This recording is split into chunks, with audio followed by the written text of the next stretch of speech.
भोजपुरी के सुपरस्टार अरविंद अकेला कल्लू की नई फिल्म प्रयागराज का ट्रेलर रिलीज हो चुका है। यह एक पारिवारिक ड्रामा और एक्शन फिल्म है। भोजपुरी में अश्लीलता रहित और पारिवारिक फिल्म में अरविंद अकेला कल्लू अक्सर दिखाई देते हैं। इस वीडियो में हम आपको बताएंगे प्रयागराज फिल्म कब तक रिलीज होगी।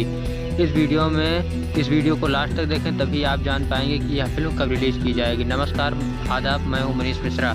भोजपुरी के युवा सुपरस्टार अरविंद अकेला कल्लू की फिल्म का ट्रेलर आते ही छा गया है।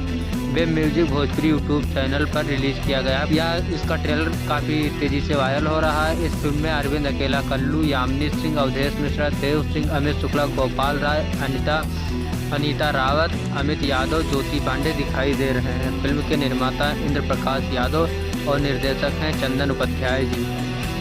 यह फिल्म काफ़ी शानदार है और भोजपुरी में चल रही अश्लीलता के बीच यह पारिवारिक फिल्म है। फिल्म यह बधाई के पात्र है। आशा है कि दर्शक इस फिल्म को अपना प्यार देंगे। हम आपको बता दें कि यह फिल्म कब तक रिलीज होगी।